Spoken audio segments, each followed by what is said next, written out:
and I get this from your socials. I get it from just the vibe. Is like it's not about like trying to make bangers and worrying about streams and worrying about everything that's involved with the business side of it. Although I'm sure you do to a certain extent. Like, there's definitely levels of that You have to, you can't yeah. get away from. Mm-hmm. But it doesn't happen. I don't come across it as often. And I think it's just really important to be able to do that because it sounds cliche as fuck, but it's like it is about just making fucking great music. It is. And like you can't ignore the business side.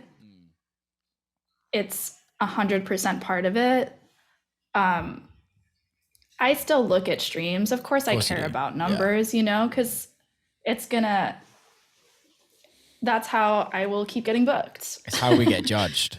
It's how we get judged. Totally. But yes, like I am gonna post about my Spotify Wrapped numbers and make sure it's with a photo of me on the toilet so people know how I feel. Yeah, I saw that earlier.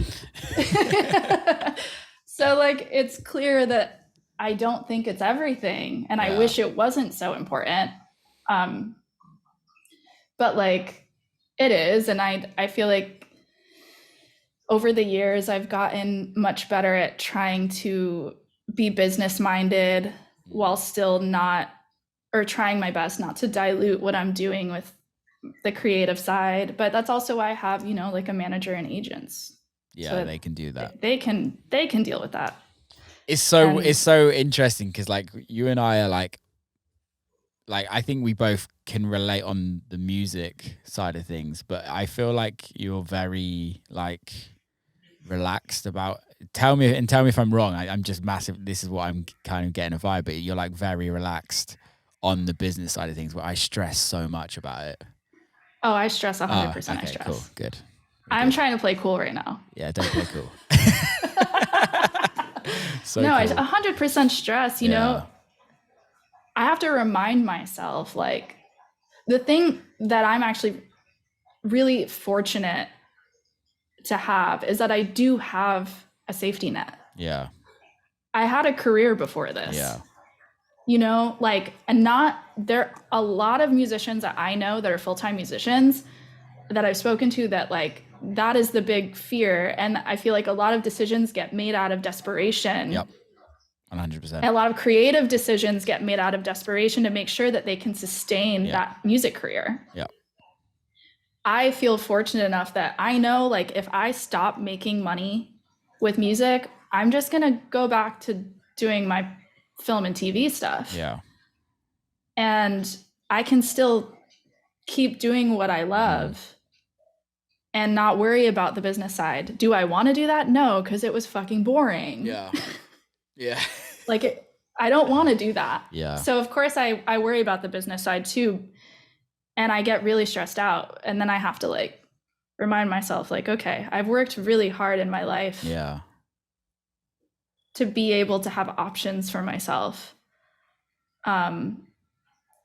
But it's all about being strategic. I mean, why did I move to Philly? So that I could pay less rent, so that I could keep doing music full time. Totally. You know? Yeah. You just have to like think of stuff like that. I think it's also about removing the ego from it, which like so hard. It's so hard, right? It's really hard to kind of take that out of it, because I have nothing else outside of music, really. Like I worked for my parents, and I was a lifeguard at some point in my career, and I worked in a fish and chip shop. Like I have nothing else. I didn't go to school. I didn't do anything. So it's like, for me, it's like, do I either want to go work for my parents again, and they own a drug and alcohol rehab. So do I want to literally do completely the opposite to what I do now? Is like literally the opposite. It's literally the opposite. So it's like, yeah, and the ego is like, it can get you. Oh, totally. Even me moving to Philly, I had to grapple with ego. Like, what Yeah. am I going to do? I'm a New York based artist. Yeah. People are going to ask me if I'm still based out of Brooklyn. I'm going to have to say no.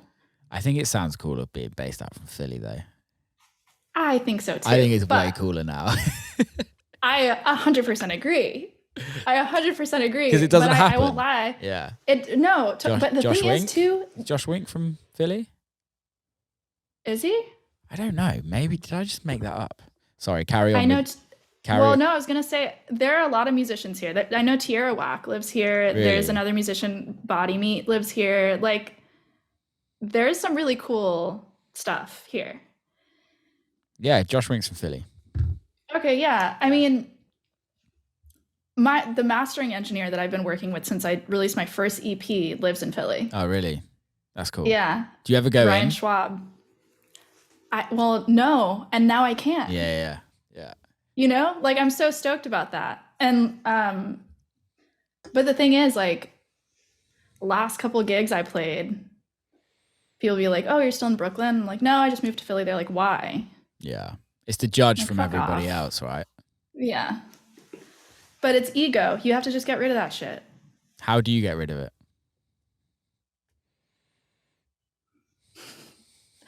It's a lot of, like, telling myself, "You don't care. Yeah. You don't care." Yeah. Until I believe it. Like almost know? like fake it till you make it. Although I don't like You that saying, have but to yeah. sometimes, Yeah. but you have to with ego stuff. For me, I have to. I'm constantly thinking about how I'm being perceived. Yeah. Constantly. How is that as a girl as well?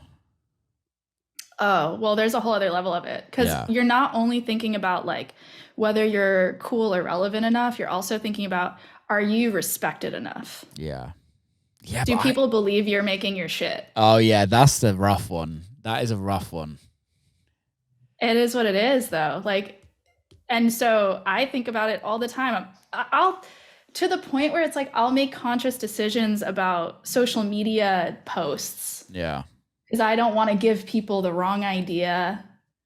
Like, I'm trying to think of, like, a concrete example. Like, It really frustrates me that